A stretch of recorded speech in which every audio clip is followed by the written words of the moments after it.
Good morning student. Welcome to my channel दिल से Indian. आज आमे पुणी पंचम श्रेणीर सामाजिक पाठ पढ़िबा। सामाजिक पाठर द्वितीय अध्याय आमे किपरि आमको शासन करू। पूर्वरु आमे राज्य सरकार विषय पढ़िथिले। आज आमे केंद्र सरकार विषय पढ़िबा। तेबे चलो केंद्र सरकार विषय जानिबा पूर्वरु चलो आमे पूर्व पाठर किछि आलोचना करिनेबा। आम राज्यर नाम ओडिशा। आम राज्यर राजधानी भुवनेश्वर। आम राज्य 30टी जिला अछि। आम राज्य शासन पई गोटिए विधानसभा अछि जहाँकि भुवनेश्वर ठारे अछि। आम राज्यर विधानसभार सभ्य संख्या 147। आम राज्यर विधानसभार सभ्य संख्या केते 147। 18 वर्षरू अधिक वर्षर लोक माने यार सभ्य तथा विधायक मानकू भोट देई बाछंती। तेबे भोट देवा पई सर्वनिम्न बयस केते 18 वर्ष। 18 वर्षरू अधिक वर्षर लोक माने यार सभ्य तथा विधायक मानकू भोट देई बाछंती। एही विधायक मानकू आमे एमएलए कहिथाउ, मेंबर ऑफ लेजिस्लेटिव असेंबली। राज्यर मुख्य शासनकर्ता हेउछंती राज्यपाल बा गवर्नर। से राज्यपाल ही मुख्यमंत्री बा चीफ मिनिस्टर को नियुक्त करती। जो दल विधानसभा संख्या गरिष्ठता हासिल करे बा अधिक आसन पाई जिते से दलर मुख्य को राज्यपाल मुख्यमंत्री बा चीफ मिनिस्टर भावरे नियुक्त करती। राज्य सरकारंकर 3टी अंग अछि। प्रथमटी होउछि आईन को गढ़िबा संस्था, द्वितीयटी होउछि आईन को कार्यकारी करिबा संस्था एवं तृतीयटी होउछि आईन को तर्जमा करिबा संस्था। तेबे चलो वर्तमान आमे ओडिशार शासक गणक को चिनिबा। ये होउछन्ति हमर प्रिय मुख्यमंत्री श्रीयुक्त नवीन पटनायक। ये होउछन्ति हमर प्रिय राज्यपाल प्रोफेसर गणेशीलाल। ये होउछन्ति हमर विद्यालय और गणशिक्षा मंत्री श्रीयुक्त समीर रंजन दास। तेबे वर्तमान आमे आज विषय केंद्र सरकार विषय विस्तृत भाव में जानिबा। चलो आम देशर नाम भारत। आम देश रे 28टी राज्य और 9टी केंद्र शासित अंचल अछि। जेपरि राज्य मानकरे राज्य सरकार शासन करती सेहीपरि संपूर्ण देश को शासन करिया पई तो किछि थिबो ना नहीं। हाँ, समग्र देश को शासन करिया पई केंद्र रे केंद्र सरकार थाए।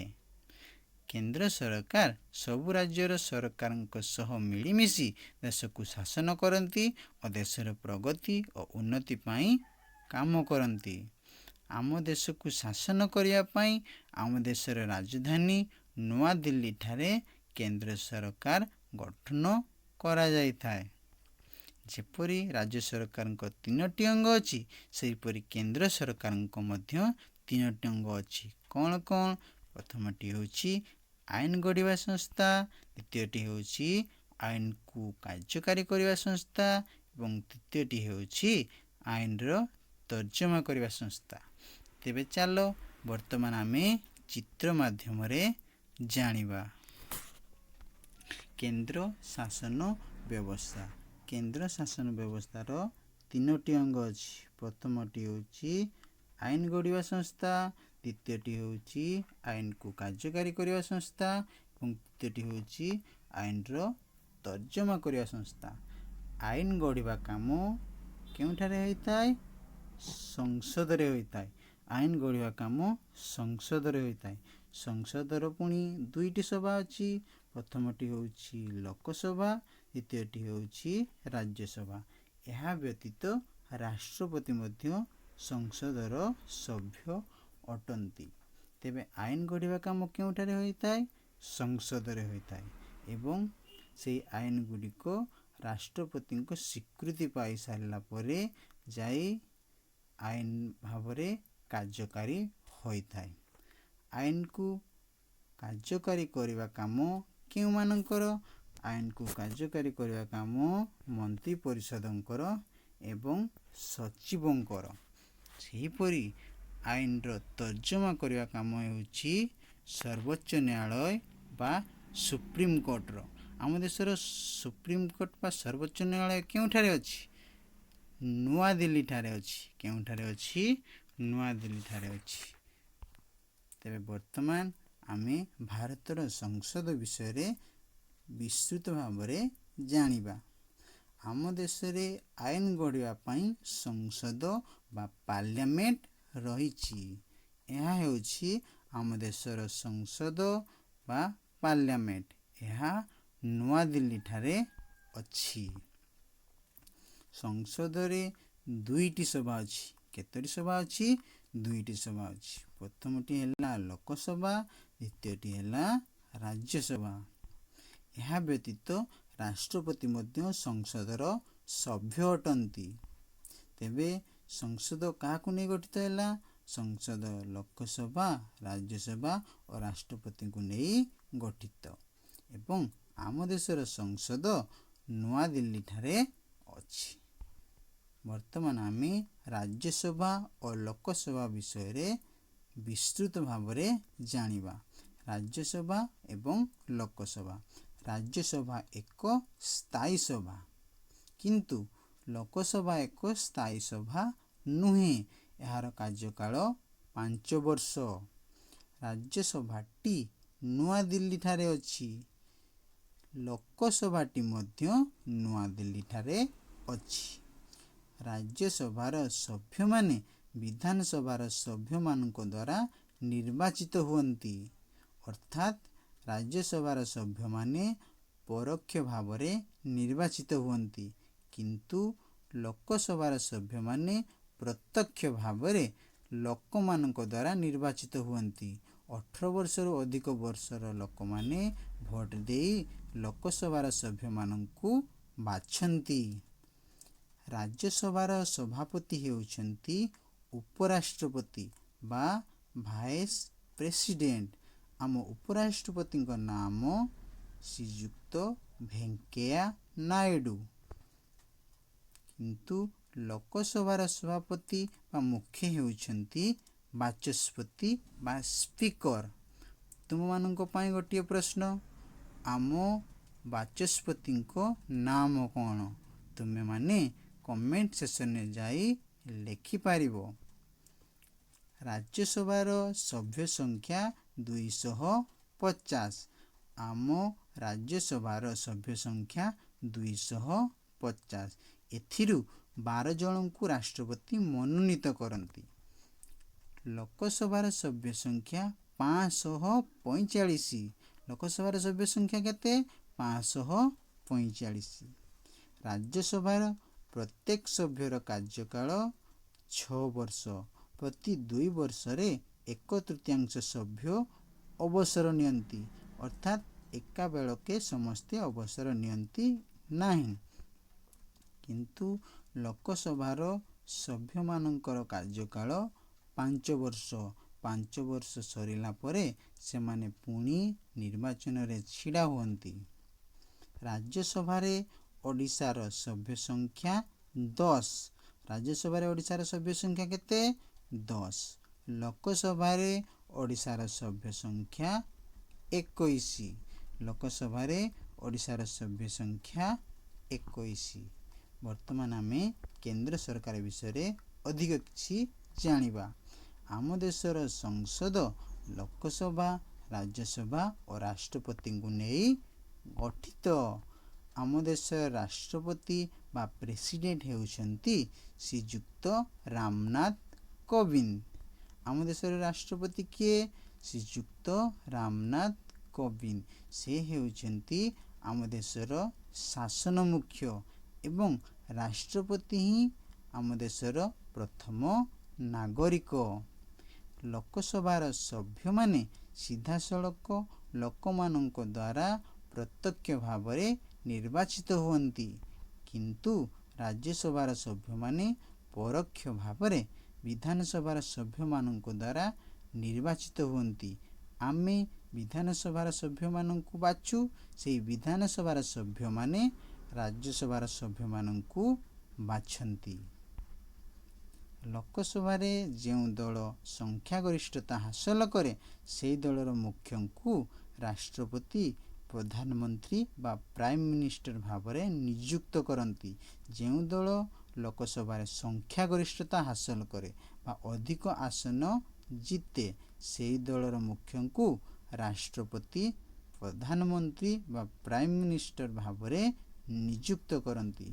ପ୍ରଧାନମନ୍ତ୍ରୀଙ୍କ ପରାମର୍ଶ ଅନୁସାରେ ରାଷ୍ଟ୍ରପତି କ୍ୟାବିନେଟ୍ ମନ୍ତ୍ରୀ, ରାଷ୍ଟ୍ରମନ୍ତ୍ରୀ ଓ ଉପମନ୍ତ୍ରୀଙ୍କୁ ନିଯୁକ୍ତ କରନ୍ତି। ତେବେ ବର୍ତ୍ତମାନ ଆମେ ଭାରତର ଶାସକଗଣଙ୍କୁ ଚିହ୍ନିବା। ଇଏ ହେଉଛନ୍ତି ଆମର ରାଷ୍ଟ୍ରପତି ବା ପ୍ରେସିଡେଣ୍ଟ ଶ୍ରୀଯୁକ୍ତ ରାମନାଥ କୋବିନ୍ଦ। ଇଏ ହେଉଛନ୍ତି ଆମର ପ୍ରିୟ ପ୍ରଧାନମନ୍ତ୍ରୀ ବା ପ୍ରାଇମ୍ ମିନିଷ୍ଟର ଶ୍ରୀଯୁକ୍ତ ନରେନ୍ଦ୍ର ମୋଦି। ଇଏ କିଏ?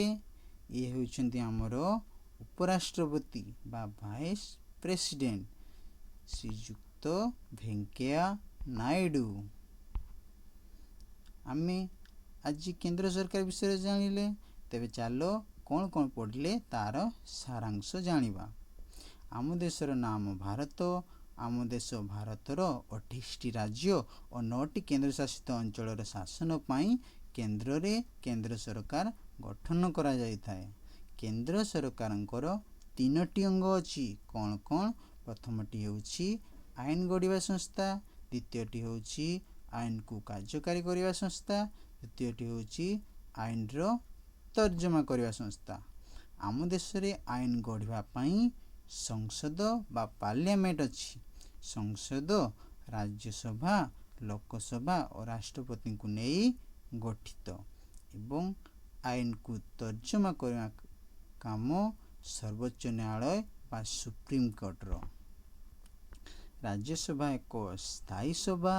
ଏହାର ସଭ୍ୟ ସଂଖ୍ୟା 250 ଏବଂ ଏହାର ସଭାପତି ହେଉଛନ୍ତି ଉପରାଷ୍ଟ୍ରପତି ବା ଭାଇସ୍ ପ୍ରେସିଡେଣ୍ଟ। ଲୋକସଭାର କାର୍ଯ୍ୟକାଳ 5 ବର୍ଷ।